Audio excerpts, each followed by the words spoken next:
Hello, friends.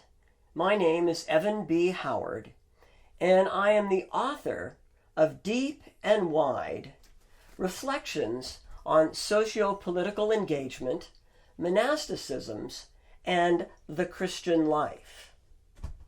In this fourth video in our series, I will introduce the third chapter of the book, which is entitled We Speak.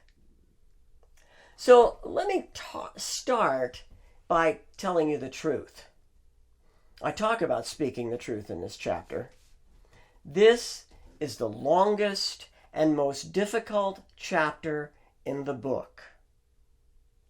I thought about making it 2 chapters. Too much. I thought about cutting the chapter in half. Not enough. This chapter, as the first of the chapters dealing with the means of socio-political engagement, provides the framework developed in those that follow. And the monastic practice in this chapter, the discernment of socio-political engagement, is also a practice that we return to again and again throughout the book. In the end, I left it as a longer and more difficult chapter. It's just the way it is. I encourage you to try to do the best you can. Read sections twice when you need to, or just skip it and move on. After this chapter, it gets easier from here on out.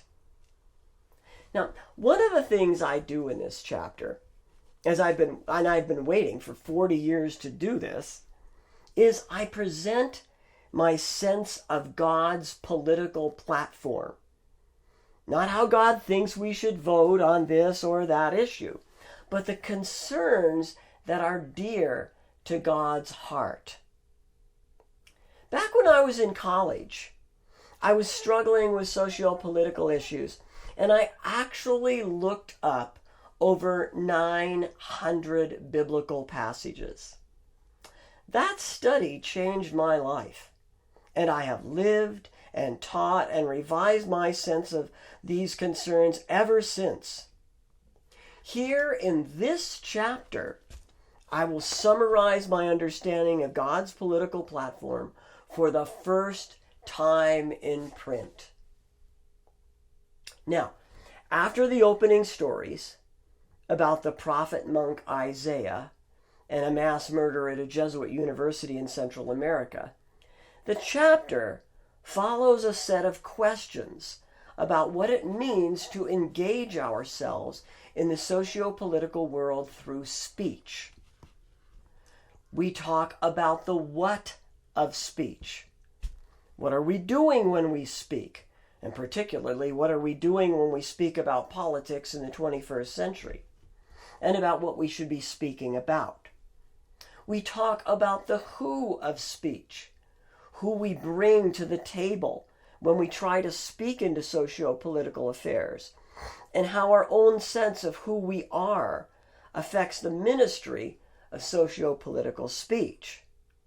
We talk about the why and the when of speech, exploring the mixed motives that influence our engagement.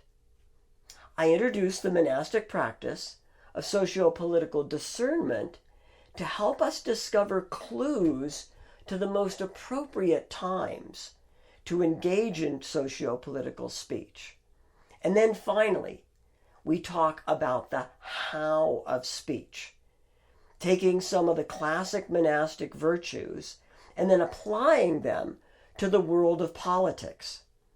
You remember, I think that nuns and monks have some pretty interesting things to teach us about how to do politics.